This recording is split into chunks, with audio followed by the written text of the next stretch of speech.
وہ بھی سارا سوشل میڈیا اب اس کو ڈومینیٹ کرے گا، کیونکہ سوشل میڈیا اب ایسی پاور بن گیا ہے کہ اس کو یہ کنٹرول نہیں کر سک رہا ہے.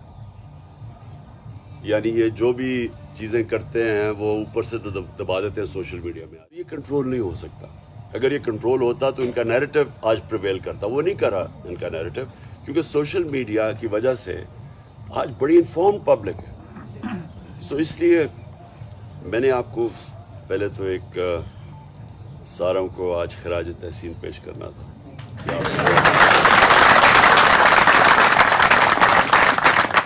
یہ $20 ارب کا خسارہ چھوڑ کے گئے. جو سب سے بڑا خسارہ ہوتا ہے نا بیرونی، جو وہ سب سے زیادہ تباہ کرتا ہے، کیونکہ وہ روپیہ آپ کا گرنا شروع ہو جاتا ہے. اگر آپ کا بیرونی خسارہ بڑھتا جائے تو آپ کا روپیہ، آپ کے پاس ریزروز کم ہونے شروع ہو جاتے ہیں، آپ کا روپیہ گرنا شروع. روپیہ گرتا ہے، غربت بڑھتی ہے، ملک غریب ہو جاتا ہے. ان کو ہم نے پہلے اسٹڈی کیا، پھر جب انہوں نے ہماری گورنمنٹ کرائی، ریکارڈ ایکسپورٹس تھی، ریکارڈ ہمارا ٹیکس کلیکشن تھا. ہماری انڈسٹری کئی سالوں کے بعد، پتہ نہیں سالوں کے بعد، لارج اسکیل مینوفیکچرنگ کی بیسٹ گروتھ تھی. ایگریکلچر میں جو 4 مین کراپس کی بمپر کراپس تھی 2 سال ہماری پالیسیز کی وجہ سے. ایک ڈیفائننگ مومنٹس سمجھتے ہیں نا. ڈیفائننگ مومنٹس کا مطلب ہوتا ہے فیصلہ کن وقت ہے آج کل پاکستان میں، اور اس کے اندر آپ کو اب اس طرح اس کے اندر آپ نے جنگ لڑنی ہے جیسے کہ آپ اپنے مستقبل کی اب جنگ لڑ رہے ہیں، کیونکہ آپ سب یوتھ ہیں، مستقبل آپ کا ہے. ایک وقت ہوتا تھا لوگ سمجھتے تھے جی ملک سے باہر جائیں گے اور ہم بڑی اچھی وہاں نوکریاں لے لیں گے اور کمفرٹیبل. وہ دن آہستہ آہستہ جا رہے ہیں، کیونکہ باہر اپرچونیٹیز کم ہیں، اسلاموفوبیا ہے. اور ویسے بھی میری طرح کا میں تو کرکٹ کھیلتا تھا، پتہ نہیں 20 سال باہر میں نے کرکٹ کھیلی ہے.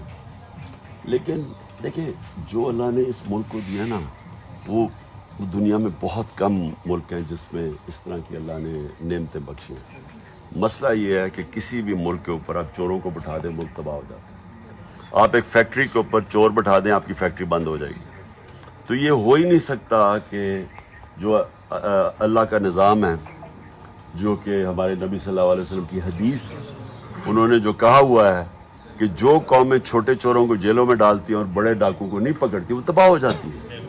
یہ انہوں نے 1500 سال پہلے جو انہوں نے اس کا ایکچولی مطلب ہے جدھر رول آف لا نہیں ہے. نظر آ رہا ہے آپ کو کہ یہ سارا نواز شریف شباز، وہ ملک کا کیا مستقبل ہوگا جدھر فائنانس منسٹر جو ہے اس کا ریٹن اس نے ایفیڈیوٹ دیا ہوا ہے ایک میجسٹریٹ کے سامنے کہ شریف خاندان کی یہ منی لانڈرنگ کرتا تھا، ان کا پیسہ چوری کر کے باہر لے کے جاتا تھا. اس کی ابھی بھی وہ اسٹیٹمنٹ اویلیبل ہے. تو سوچیں کہ یہ منی لانڈرر جو کہ پھر ایبسکانڈر فرام جسٹس یہاں سے بھاگا ہوا ہے، وہ فائنانس منسٹر ہے. پرائم منسٹر وہ ہے جس کو سزا ہونے والی تھی یہ مقصود چپڑاسی کیس کے اندر. انڈر ٹرائل تھا یہ، جبکہ انہوں نے اس کو بیل آؤٹ کر کے اس کو بچا لیا. اس کے بیٹے دونوں باہر بھاگے ہوئے ہیں. نواز شریف جو سارا فیصلے کر رہا ہے اس کے بیٹے باہر بھاگے ہوئے ہیں، کیونکہ وہ بتا نہیں سکتے کہ ان کی پراپرٹیز آئی کدھر سے. کہتے جی ہم برطانیہ کے شہری ہیں. 60% وزیر جو ہیں وہ ضمانت پہ ہیں. تو اگر اس طرح تو کوئی ملک نہیں چل سکتا. تو ہماری جو مارچ کا مقصد یہ ہے کہ ہم ان کو کہیں کہ ایک ہی طریقہ ہے اس ملک کو، اور بڑی تیزی سے جو ملک نیچے لے کے جا رہے ہیں. اب اسحاق ڈار وہاں جا کے کہہ رہے جی ہمارے پاس قرضے سروس کرنے کے لیے پیسے نہیں ہیں، مطلب ہم ڈیفالٹ کر رہے ہیں. تو اس کو اس دلدل سے صرف الیکشن نکال سکتے ہیں اور کوئی دوسرا راستہ نہیں. اور ہماری جو مارچ ہے اس کا صرف مقصد، ہم یہ نہیں کہہ رہے کہ ہمیں گورنمنٹ دے دو، ہم کہہ رہے ہیں فری اینڈ فیئر الیکشن کرواؤ. جو ہم نے جب انہوں نے میری گورنمنٹ کو جب سازش ہوئی تو میں نے الیکشن اناؤنس کر دیے تھے، انہوں نے جا کے عدالت میں سے وہ کینسل کروائے. تو ہمارا صرف وہ مقصد ہے. اور جو پیریڈ ہے اب سے جو شروع ہو رہا ہے یہ بڑا امپورٹنٹ پیریڈ ہے. یہ ہم پوری مارچ کی تیاری ہے ہماری، اب بس فائنل ٹچز دے رہے ہیں.